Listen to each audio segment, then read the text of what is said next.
Monsieur Seguin n'avait jamais eu de bonheur avec ses chèvres. Il les perdait toutes de la même façon.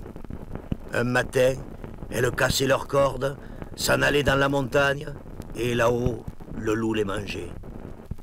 Ni les caresses de leur maître, ni la peur du loup, rien ne les retenait. C'étaient des chèvres indépendantes, voulant à tout prix le grand air et la liberté. Le brave monsieur Seguin, qui ne comprenait rien au caractère de ces bêtes, était consterné.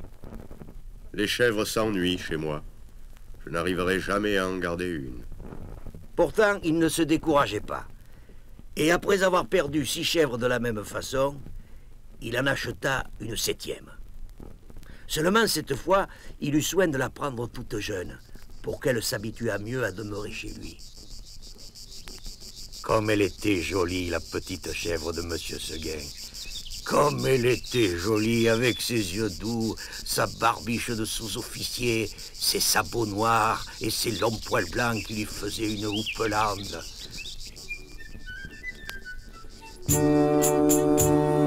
Elle était jeune et bien sage quand monsieur Seguin l'acheta pour 2 écus à l'un de ses voisins. Sans tarder, tout le village l'appela Blanquette, car elle était blanche comme neige la biquette. On venait la voir de loin, elle faisait l'admiration des petits et des grands de la région. Au printemps, monsieur Seguin lui apportait des groseilles, en hiver une poignée de sel. Monsieur Seguin avait derrière sa maison un clos entouré d'aubépines. C'est là qu'il avait mis sa nouvelle pensionnaire. Il l'avait attachée à un pieu au plus bel endroit du pré, en ayant soin de lui laisser beaucoup de cordes. Et de temps en temps, il venait voir si elle était bien. Alors, Blanquette, tu te plais chez moi?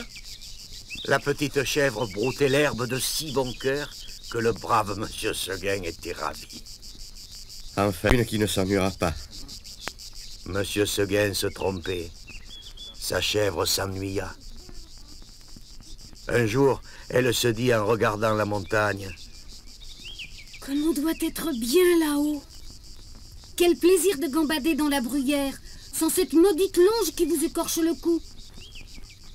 C'est bon pour l'âne ou pour le bœuf de brouter dans un clos. Les chèvres, il leur faut du large.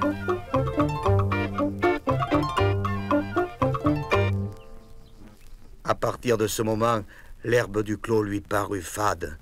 L'ennui lui vint. Elle maigrit et son lait se fit rare.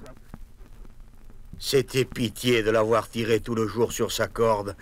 La tête tournée du côté de la montagne, la narine ouverte en faisant « mais » tristement. Au-delà de la rivière, elle voyait danser tout plein d'animaux dans la bruyère et les bleuets. Tout là-haut dans la lumière, c'était merveilleux, si beau que parfois elle en avait des larmes aux yeux. Monsieur Seguin essayait de lui changer les idées en lui récitant son alphabet. A, B, C, D, E, F, G, des lettres qui s'enfuyaient comme des chevrettes en liberté.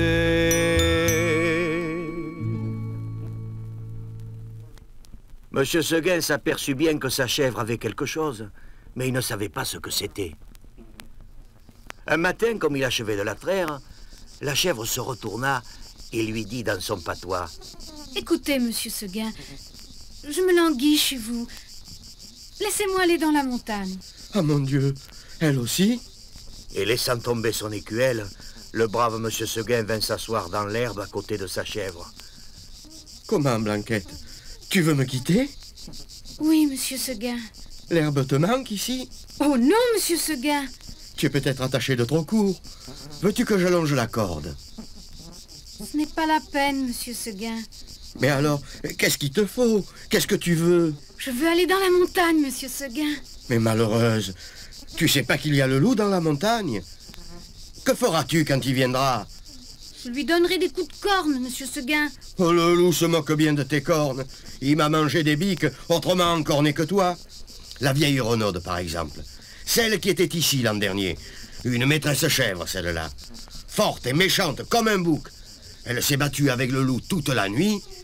Et le matin, le loup l'a mangée. Pécaire, pauvre Renaude. Ça ne fait rien, monsieur Seguin. Laissez-moi aller dans la montagne. Bonté divine, mais qu'est-ce qu'on leur fait à mes chèvres? Encore une que le loup va manger. Eh bien non, je te sauverai malgré toi, coquine. Et de peur que tu ne rompes ta corde, je vais t'enfermer dans l'étable et tu y resteras toujours. Là-dessus, M. Seguin emporta la chèvre dans une étable toute noire dont il ferma la porte à double tour. Malheureusement, il avait oublié la fenêtre. Et à peine eut-il le dos tourné que la petite se sauva. Elle traversa le village en 4 ou 5 bonds et rendit jaloux les escargots des environs. Elle croqua dans le feuillage loin de la clôture une pomme verte et une jolie poire mûre.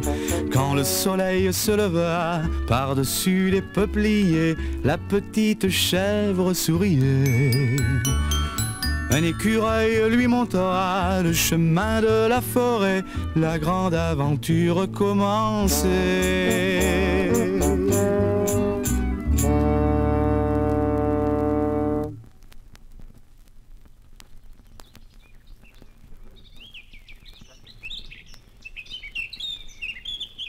Quand la chèvre blanche arriva dans la montagne, ce fut un ravissement général. Jamais les vieux sapins n'avaient rien vu d'aussi joli.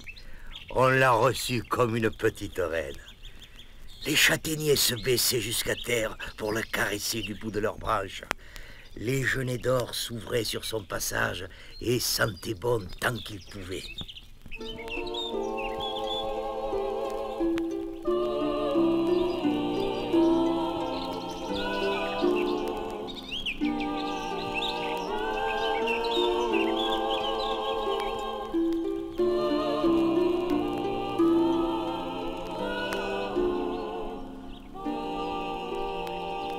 Pensez si notre chèvre était heureuse. Plus de cordes, plus de pieux, rien qui l'empêcha de gambader, de brouter à sa guise. C'est là qu'il y en avait de l'herbe, jusque par-dessus les cornes. Et quelle herbe! Savoureuse, fine, dentelée, faite de 1000 plantes. C'était bien autre chose que le gazon du clos.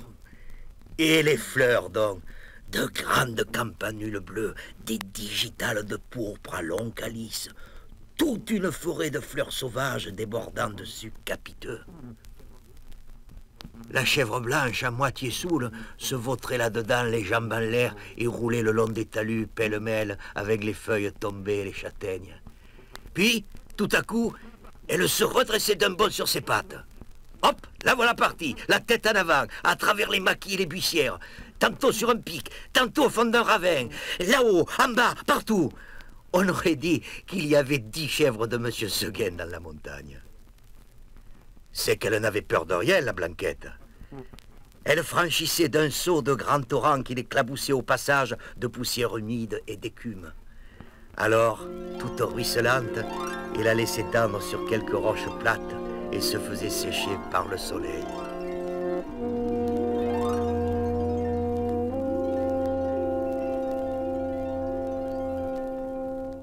À un moment, s'avançant au bord d'un plateau, une fleur de cytis aux dents, elle aperçut en bas, tout en bas, dans la plaine, la maison de M. Seguin avec le clos derrière. Mon Dieu, que c'est petit! Comment ai-je pu tenir là-dedans? Pauvrette, de se voir si haut perché, elle se croyait au moins aussi grande que le monde.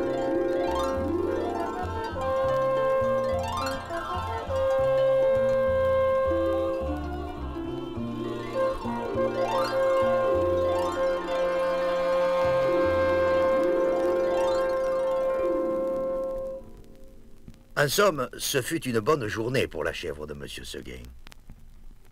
Tout à coup, le vent fraîchit. La montagne devint violette. C'était le soir. Déjà? En bas, les champs étaient noyés de brume. Le clos de M. Seguin disparaissait dans le brouillard, et de la maisonnette, on ne voyait plus que le toit avec un peu de fumée. Elle écouta les clochettes d'un troupeau qu'on ramenait et se sentit l'âme toute triste. Un gerfaut qui rentrait la frôla de ses ailes. Puis ce fut un hurlement dans la montagne. Mon Dieu! Le loup! De toute la journée, la folle n'y avait pas pensé. Au même moment, une trompe sonna en bas dans la vallée. C'était ce bon monsieur Seguin qui tentait un dernier effort pour sauver sa chèvre.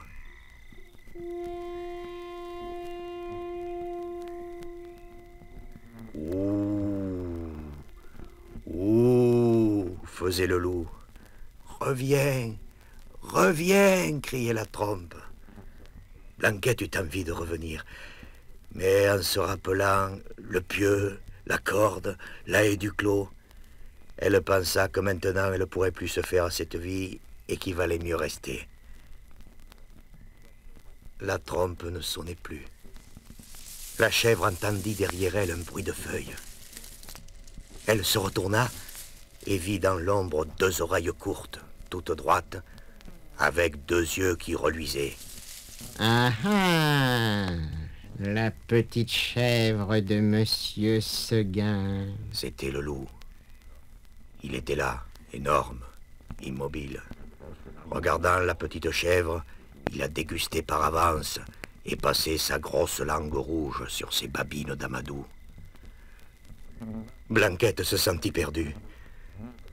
Un moment, en se rappelant l'histoire de la vieille Renaude qui s'était battue toute la nuit pour être mangée le matin, elle se dit qu'il valait peut-être mieux se laisser manger tout de suite. Puis, s'étant ravisée, elle tomba en garde, la tête basse et la corne en avant, comme une brave chèvre de Monsieur Seguin qu'elle était. Non pas qu'elle eût l'espoir de tuer le loup, les chèvres ne tuent pas le loup, mais seulement pour voir si elle pourrait tenir aussi longtemps que la Renaude. Alors le monstre s'avança et les petites cornes entrèrent en danse. Ah, la brave chevrette, comme elle y allait de bon cœur. Plus de 10 fois, elle força le loup à reculer pour reprendre haleine. Pendant ces trêves d'1 minute, la gourmande cueillait en hâte encore un brin d'herbe, puis retournait au combat, la bouche pleine. Cela dura toute la nuit. De temps en temps, la chèvre de Monsieur Seguin regardait les étoiles danser dans le ciel clair, et elle se disait « Pourvu que je tienne jusqu'à l'aube. » L'une après l'autre, les étoiles s'éteignirent. Blanquette redoubla de coups de corne, le loup de coups de dents. Une lueur pâle parut dans l'horizon. Le chant d'un coq enroué monta de la plaine. Enfin. Et la pauvre bête, qui n'attendait plus que le jour pour mourir, s'allongea par terre dans sa belle fourrure blanche, toute tachée de sang. Alors le loup se jeta sur la petite chèvre et la mangea.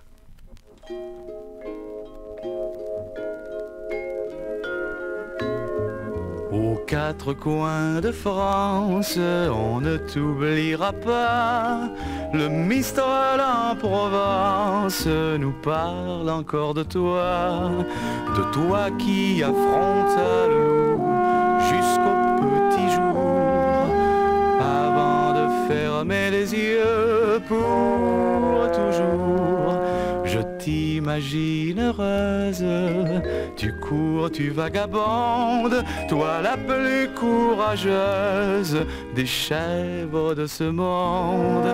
Blanquette, au fond de nos mémoires, tu vivras longtemps, longtemps, longtemps, jusqu'au dernier printemps. Longtemps, longtemps, jusqu'au dernier printemps.